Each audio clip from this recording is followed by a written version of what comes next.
কিছু গুরুত্বপূর্ণ সিদ্ধান্ত, তার মধ্যে সমাজ কল্যাণ ও সমাজ শিক্ষা দপ্তরের অধীন তিনটে গুরুত্বপূর্ণ সিদ্ধান্ত রয়েছে, যা আপনাদের মাধ্যমে আমরা জনগণকে অবগত করতে চাইছি। নাম্বার 1,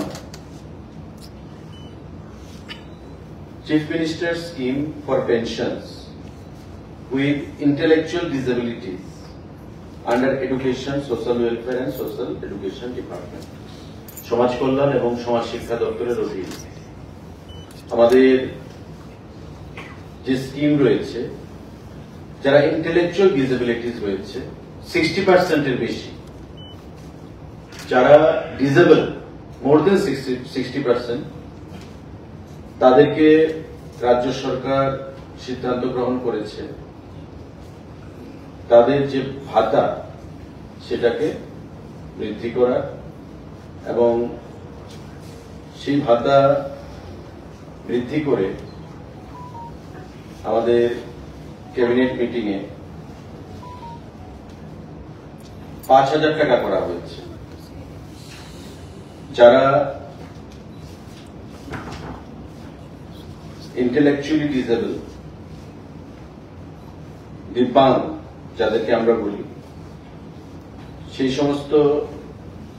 সমস্ত অংশের জনগণ, তারা উইথ মোর দেন 60% ডিসেবিলিটি এই সুযোগ পাবে, এবং সেই অর্থের পরিমাণ 5,000 টাকা প্রতি মাসে করা হবে, এবং তার নাম হচ্ছে chief minister scheme for persons with intellectual disability.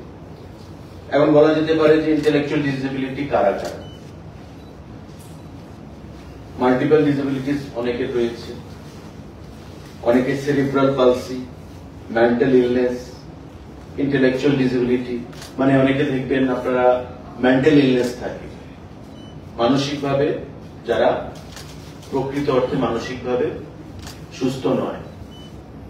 Cerebral palsy একটা ডিসেবিলিটি রয়েছে, বা তার শারীরিক অন্য ধরনের যে ডিসেবিলিটি রয়েছে, উইথ মোর দেন 60% ডিসেবিলিটি, তার সার্টিফিকেট থাকতে হবে। তাদেরকে 2,000 টাকা থেকে বৃদ্ধি করে সেটা 5,000 টাকা করার সিদ্ধান্ত ক্যাবিনেট গ্রহণ করেছে। তার জন্য আমাদের বাজেটেও আপনারা নিশ্চয়ই অবগত আছেন বা মনে রয়েছে আপনাদের, গত বাজেট সেশনে মাননীয় অর্থমন্ত্রী তার বাজেট ভাষণে সেটা ঘোষণা করেছিলেন, এবং গত পরশুদিনের ক্যাবিনেট মিটিংয়ে আমাদের ক্যাবিনেট মাননীয় মুখ্যমন্ত্রী পৌরোহিত্যে সেটা সিদ্ধান্ত গ্রহণ করেছে।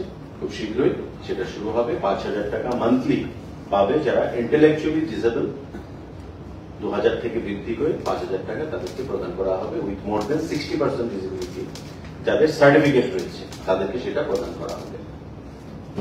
সাংবাদিক বন্ধুরা, আমাদের approval of new scheme title Mukhyamantri Kanya Vivah Yojana for providing marriage assistance to eligible girls belonging to Antyodaya families under social welfare and social education department. আমাদের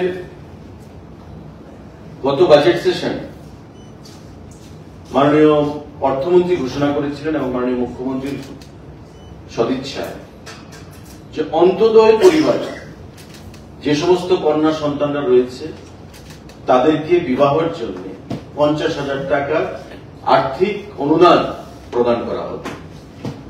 এবং এই বাজেটে যে টাকা আমাদের রাখা হয়েছে তার সিদ্ধান্ত গত পরশুদিন ক্যাবিনেট মিটিংয়ে আমরা গ্রহণ করেছি। অন্তোদয় পরিবারের অধীন কন্যা সন্তান যাদের বিবাহ হবে 18 বছরের অধীন, মানে বেশি যাদের বয়স, তাদের বিবাহ অনুষ্ঠান 50,000 টাকা রাজ্য সরকার বহন করবে। অন্তোদয় পরিবার যুক্ত সেই কন্যা সন্তানদের অন্তোদয় পরিবার হতে হবে, 50,000 টাকা তাদেরকে প্রদান করা হবে। এটা আমাদের বাজেট স্পিচে ছিল মাননীয় অর্থমন্ত্রী এবং মাননীয় মুখ্যমন্ত্রীর প্রেরণায়, এবং গত পরশুদিন আমাদের ক্যাবিনেট বৈঠকে মাননীয় মুখ্যমন্ত্রী পৌরোহিত্যে সেই সিদ্ধান্ত আমরা গ্রহণ করেছি। সাংবাদিক বন্ধুরা, এই দপ্তরের সোশ্যাল এডুকেশন এবং সোশ্যাল ওয়েলফেয়ার ডিপার্টমেন্টের proposal for enhancement of one-time financial grant under Mukhyamantri Antyodaya Shraddhanjali Yojana from ₹2,000 to 10,000 under Social Welfare and Social Education Department. Antyodaya পরিবার আমরা অনেক সময় দেখি যারা সমাজে একদম গরিব থেকে গরিব, এই সমস্ত পরিবার নিকট আত্মীয় স্বজন যখন মৃত্যুবরণ করে শ্মশান ঘাটে গিয়ে তাদের অনেক সময় দেখা যায় তাদের যে আমাদের কাজটাদি কাজকর্ম আমাদের করতে হয় সেই কাজে করার পয়সা পর্যন্ত তাদের কাছে থাকে না। এবং ওই অন্তোদয় পরিবারগুলো এমনও পরিণতি এমন হয়েছে, আমরা শুনেছি বিভিন্ন সময়, যে শ্মশানঘাটে মৃতদেহ ফেলে দিয়েও তাদেরকে অনেক সময় আসতে হয়, কারণ যে অর্থের তাদের প্রয়োজন, কিছু অর্থ ওই কাজটাকে সম্পন্ন করতে তারা সেটা করে উঠতে পারে না। তার জন্য social welfare and social education department আমাদের ক্যাবিনেট বৈঠকে সিদ্ধান্ত গৃহীত হয়েছে যে তাদের যে টাকাটা 2,000 টাকা ওয়ান টাইম গ্রান্ট ছিল সেটাকে বৃদ্ধি করে 10,000 টাকা এখন থেকে তাদেরকে প্রদান করা হবে। 10,000 টাকা তাদেরকে প্রদান করা হবে এবং সঠিকভাবে যেন তারা এই কাজটার কাজ সম্পন্ন করতে পারে, তাদের সংস্কারের কাজ যেন সম্পন্ন করতে পারে, তার জন্য দপ্তর এই সিদ্ধান্ত গ্রহণ করেছে। তবে অবশ্যই সেটা অন্তোদয় পরিবারকে দেওয়া হবে, অন্তোদয় পরিবার হতে হবে।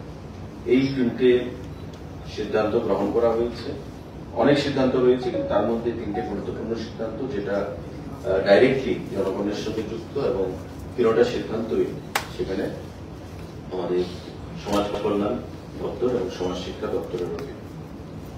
তার বাইরে proposal for filling up of 4 vacant post of child development project officer CDPO by direct recruitment for ICDS project. আমাদের সোশ্যাল এডুকেশন ডিপার্টমেন্টের অধীন যে ICDS প্রজেক্টগুলো রয়েছে, চাইল্ড ডেভেলপমেন্ট যে প্রজেক্ট, তাতে 4 জন CDPO নিয়োগ করা হবে এবং সেটা হবে TPSC-র মাধ্যমে। TPSC-র মাধ্যমে 4 জন CDPO সেখানে নিয়োগ করা হবে। সমাজ কল্যাণ দপ্তরের এবং শিক্ষা দপ্তরের তরফ থেকে সিদ্ধান্ত গ্রহণ করা হয়েছে। এই সিদ্ধান্তের উপর যদি কারো কোনো প্রশ্ন থাকে সেটা আপনারা করবেন, সেটা আমি